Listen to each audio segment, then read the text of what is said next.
General Hospital spoilers tease that in a quiet moment at her apartment, Trina Robinson finds joy in the small things, dancing to her favorite songs with headphones on, completely in her element.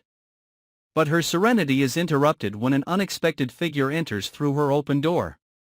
Startled, she lets out a scream, only to realize it's Kai Taylor. The surprise turns to relief, and soon the tension dissolves into something more lighthearted. This seemingly mundane encounter marks a turning point in their relationship. Trina begins to see Kai in a new light, as someone reliable and understanding, even if their entrance was unintentional. Their conversation, infused with humor and vulnerability, allows Trina to open up about her day and personal struggles. The warmth in their interaction leaves her feeling more at ease, suggesting that their bond may evolve into something deeper. This budding connection promises to add a fresh, heartwarming layer to Trina's story. Jason's fight for family. Jason Morgan is caught in the whirlwind of family turmoil, battling for custody of Danny Morgan. In a heated conversation with Dante Falconeri, Jason expresses his deep-seated frustrations over the guardianship dilemma. With Sam McCallswell presenting unexpected challenges, Jason is adamant that Danny will not live under Drew Quartermaine's care. Jason's protective nature shines through as he vents about the implications of Drew's involvement. His determination to ensure that Danny feels neither abandoned nor displaced highlights Jason's unwavering love for his son. Dante, while empathetic, plays the role of a confidant, listening carefully and offering advice. This storyline delves into Jason's complex relationships and his relentless quest to keep his family intact, a theme that resonates deeply with viewers. Corporate betrayal at Aurora Media. Over at Aurora Media, Curtis Ashford faces a professional setback that catches him completely off guard. Michael Corinthos delivers a shocking update: Curtis's role as Aurora's CEO may be temporary after all. This development comes as a blow to Curtis, who had been reassured by Drew Quartermaine that his position was secure. The shift stems from Drew's guilt over his role and Willow Corinthos' struggles, pushing him to advocate for Michael as the new CEO. Curtis, feeling betrayed, confronts Drew in an emotionally charged scene that lays bare their conflicting priorities. This corporate betrayal storyline intertwines personal and professional stakes, offering a rich narrative filled with tension and moral dilemmas. Ava's pretrial jitters. As Ava Jerome prepares for her impending trial, her anxiety is palpable. Rick Lansing tries to allay her fears, assuring her that the court proceedings will end in her favor. However, Ava remains unconvinced, sensing the magnitude of the challenges ahead. Meanwhile, TJ Ashford discusses the trial's impact with Stella Henry, debating whether he should attend to support Molly Lansing Davis or steer clear of the drama. Stella's advice plays a pivotal role, as her insights push TJ to reflect on his priorities.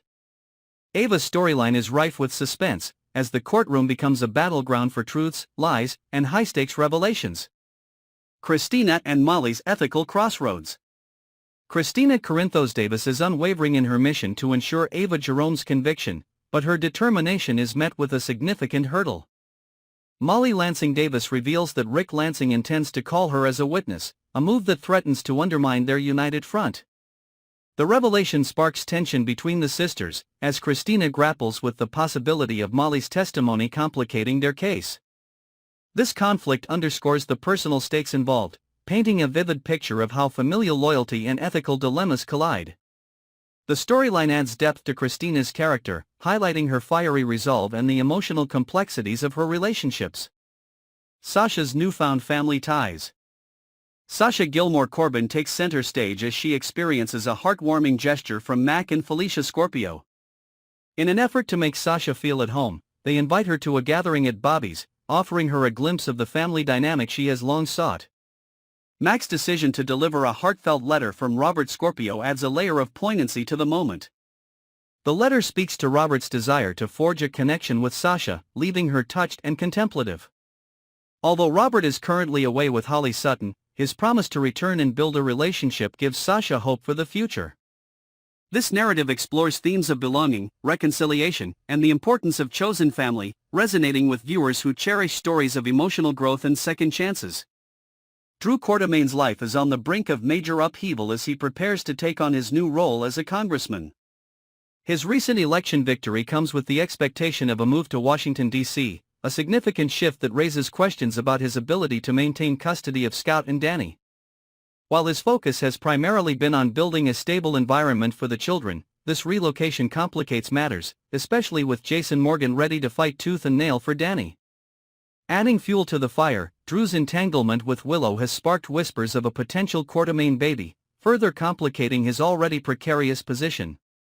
Port Charles residents speculate whether Drew's focus on his burgeoning political career and personal life will ultimately cost him the family stability he's trying so hard to maintain. This developing narrative not only highlights Drew's growing responsibilities but also underscores the emotional and logistical challenges of balancing public service with fatherhood. Sonny's loyalty and custody battles in Port Charles. Sonny Corinthos, ever the loyal friend, has pledged his support to Jason in what promises to be a fierce custody battle. With personal experience in navigating custody conflicts, most notably his bitter clash with Ava Jerome, Sonny's insight could prove invaluable. Yet, his involvement raises questions about whether his presence might escalate tensions further, given his history with Drew and the broader Quartermaine family dynamics. Sonny's support for Jason adds a layer of intrigue to the unfolding legal drama, particularly as Jason positions himself as the advocate for Danny's autonomy. Meanwhile, Drew's congressional aspirations and potential relocation present a logistical quagmire, making Sonny's influence a wildcard in this high-stakes situation. The fight for Danny's future, a clash of perspectives. The core of this custody saga revolves around the differing philosophies of Jason and Drew regarding Danny's future. Jason, steadfast and pragmatic, believes the decision should ultimately rest with Danny himself, emphasizing the boy's need for agency in such a significant life choice. On the other hand, Drew envisions the Quartermaine mansion as the ideal environment, offering structure, tradition, and the familial legacy that Scout and Danny could inherit. This philosophical divide between the brothers mirrors their broader character arcs, Jason as the fiercely independent enforcer and Drew as the disciplined, ambitious family man.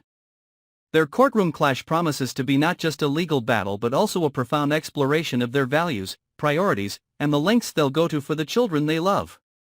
Alexis's surprising proposal and growing involvement.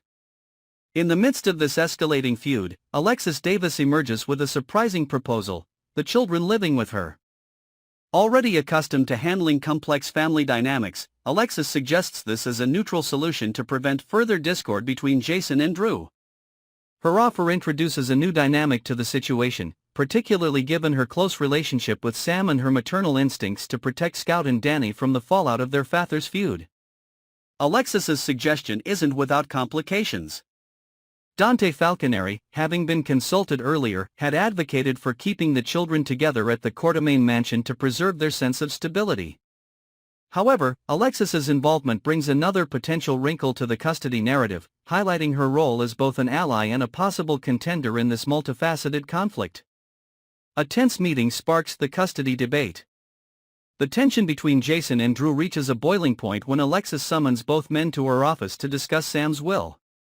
Drew arrives first, visibly bruised from an altercation, only to be joined moments later by a stone-faced Jason. The atmosphere in the room is electric as both men realize the gravity of Sam's final wishes. Drew is named the legal guardian of both Scout and Danny. What follows is a heated exchange that lays bare their opposing views on what's best for Danny. Jason asserts that Danny's wishes should take precedence, citing his son's expressed desire to live with him. Drew counters with his vision of a stable upbringing at the Quartermaine mansion, sparking a debate that Alexis struggles to mediate. This confrontation sets the stage for the legal and emotional battles to come, leaving no doubt that this is only the beginning of a much larger storm. Setting the stage for Port Charles's custody war. With the stakes higher than ever, Port Charles braces for an explosive custody battle involving not just Jason and Drew, but potentially other parties as well. Dante Falconeri, newly integrated into the children's lives, could emerge as a key player, advocating for their stability at the Quartermaine estate. Meanwhile, Alexis's bid to take on guardianship adds yet another layer of complexity, potentially dividing loyalties and alliances in unexpected ways. As these storylines converge, the future of Scout and Danny hangs in the balance, with each character's motivations and decisions poised to shape the outcome. This custody battle is not merely a legal matter, it's a deeply personal struggle that touches on themes of family, identity, and the sacrifices parents make for their children. The atmosphere on the set of General Hospital was a mix of somber reflection and heartfelt support as the cast and crew gathered to bid farewell to Kelly Monaco's iconic character, Sam McCall. Although Kelly herself was absent, her presence was felt in every tear, every glance, and every word exchanged among her longtime colleagues. Dom Zamprogna, reflecting on the day's events, described it as a poignant moment not only for the show but for everyone who had worked closely with Kelly over the years. It was remarkable how much love was in the room, Dom shared in his recent interview with Soap Opera Digest. Even though Kelly wasn't physically there, it felt like she was with us. The support everyone gave to one another during such an emotional time was nothing short of incredible. This sense of unity among the cast and crew, many of whom had spent decades on the show together, underscored the deep bonds formed both on-screen and off-screen. Dom added that watching his fellow actors deliver such powerful performances filled with raw emotion left a lasting impact. When you look out at your peers, see the tears in their eyes, and know they're connecting with what you're saying, it means a lot, he explained. It wasn't just a sad day, it was a day that showcased the kind of community we've built over the years. Dom Zamprogna's reflections on the emotional send-off. Reflecting on the experience, Dom Zamprogna shared how surreal it was to say goodbye to a fictional character.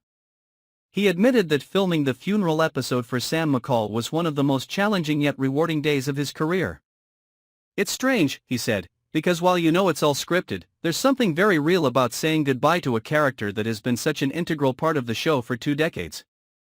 Dom's portrayal of Dante, Sam's fiancée at the time of her death, required him to deliver a powerful eulogy in front of his castmates, an experience he described as both daunting and deeply moving. The day was filled with monologues and personal stories, he explained. Standing there in front of 30 of your peers, delivering lines that carry so much emotional weight, is no easy task. But seeing everyone else bring their best to honor the character made me want to bring my best, too. This mutual respect and effort created an unforgettable day on set." Sam McCall's funeral, a tribute filled with emotion. The funeral itself, which aired during the November 19 episode of General Hospital, was a deeply emotional affair, showcasing the impact Sam McCall had on the lives of those around her. From her closest family members to her longtime friends, every speech, tear, and memory painted a picture of a woman who had touched the lives of so many in Port Charles. Dom Zamprogna's Dante, who was engaged to Sam at the time of her passing, played a central role in the episode. His heartfelt eulogy was a standout moment, reflecting not only Dante's love for Sam but also the complexity of their relationship and the deep sense of loss her death brought to those closest to her. "It was a beautiful day," Dom said. The scripts were well written, and each actor brought such raw authenticity to their performances. The way the episode was crafted felt like a genuine tribute to not just Sam, but to Kelly Monaco's legacy on the show. Behind the scenes, preparing for a difficult goodbye. Dom shared that preparing for the funeral scenes required immense focus and emotional energy. Leading up to the day of filming, he admitted feeling a mix of anticipation and nerves. "You want to show up and hope everything clicks," he explained. "There's a pressure to get it right, especially for a moment as important as this." The day wasn't just about acting, it was about honoring Kelly Monaco's years of dedication to her role as Sam McCall. "There was real emotion in the air," Dom said. "Everyone wanted to do their part to make this send-off as meaningful as possible, both for the character and for Kelly herself." Saying goodbye to an iconic character. The loss of Sam McCall marks the end of an era for General Hospital. For 2 decades, Sam's journey captivated viewers, from her daring adventures to her heartfelt romances. Her funeral was not just a farewell but a celebration of the character's resilience, strength, and enduring impact on those around her. Dom Zamprogna emphasized how much thought and care went into crafting the episode.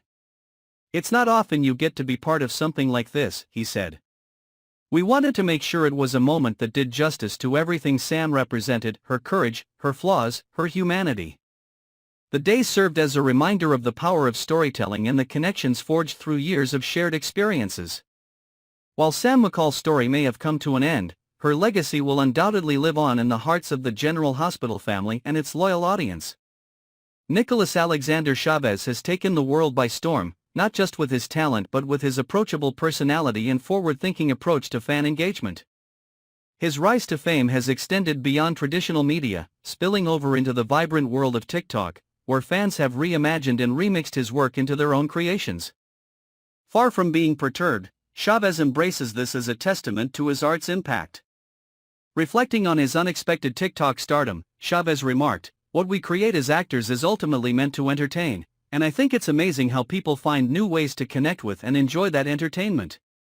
For him, the joy fans derive from reinterpreting his performances far outweighs any concerns over creative liberties. "If it makes them happy, I'm happy," he added, emphasizing his belief in the freedom of expression that these platforms provide. This refreshing perspective has only endeared him further to fans, solidifying his reputation as both an artist and a person willing to meet his audience where they are, whether on screen or on social media. A playful attitude toward upcoming projects.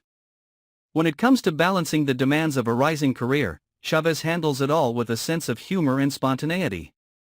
While discussing his role in the upcoming film I Know What You Did Last Summer, the actor revealed how quickly life in the fast lane can shift gears. Initially stating he had weeks before filming began, Chavez quickly corrected himself with a laugh, saying, "Wait, no, I fly to Sydney in 3 days. Just kidding, or maybe not." This mix of excitement and slight disbelief perfectly encapsulates the whirlwind nature of Chavez's schedule as he transitions from one high-profile project to another. His charm shines through in these moments of candidness, giving fans a glimpse of the grounded personality behind his meteoric rise. A young star finding his voice. In a recent interview with Bustle, Chavez offered thoughtful insights into his journey toward stardom. The journalist noted how carefully he considered each question before responding, a clear sign of a young actor navigating the responsibilities of newfound fame. This measured approach underscores his determination to remain authentic while adapting to life under the spotlight. Chavez's demeanor also reflects a sense of humility, a quality that often escapes rising stars. Described as looking much younger in person, his youthful charm contrasts sharply with the maturity he exudes in his work. It's this duality, boy-next-door relatability coupled with remarkable talent, that continues to captivate audiences. The thrill of fan encounters. For Chavez, one of the most rewarding aspects of fame is the chance to bring joy to his fans. "When someone recognizes me on the street, gets excited, and wants to take a photo, it's just so much fun," he shared. It's a small way to give someone a positive moment in their day, something they'll remember and talk about. These encounters, though brief, are a testament to how deeply his work resonates with people. Chavez's openness to connecting with fans highlights his understanding of the symbiotic relationship between actor and audience, a dynamic that has been instrumental in his rise as a fan favorite. A rising star beyond Port Charles. Since stepping away from his role as Spencer Cassadine on General Hospital, Nicholas Alexander Chavez has been busy carving out a name for himself in Hollywood. With standout performances in projects like Monsters, the Lyle and Eric Menendez story, and the horror film Grotesquerie, Chavez has proven his range and versatility as an actor. These roles have not only garnered critical acclaim but have also cemented his status as one of the industry's most promising young talents. The transition from daytime drama to mainstream recognition hasn't been without challenges, but Chavez's ability to adapt and thrive speaks volumes about his dedication. Each new project has showcased a different facet of his talent, further solidifying his reputation as an actor capable of commanding both the small and big screens. From Port Charles to stardom, the journey of Nicholas Chavez. It wasn't long ago that audiences tuned in daily to watch Nicholas Alexander Chavez as Spencer Cassadine on General Hospital. His portrayal of the charismatic and complex character left an indelible mark on fans, many of whom continue to follow his career with great enthusiasm. Chavez's departure from the soap opened doors to new opportunities, allowing him to explore roles that challenged him artistically and brought him into the mainstream spotlight. With a burgeoning fan base,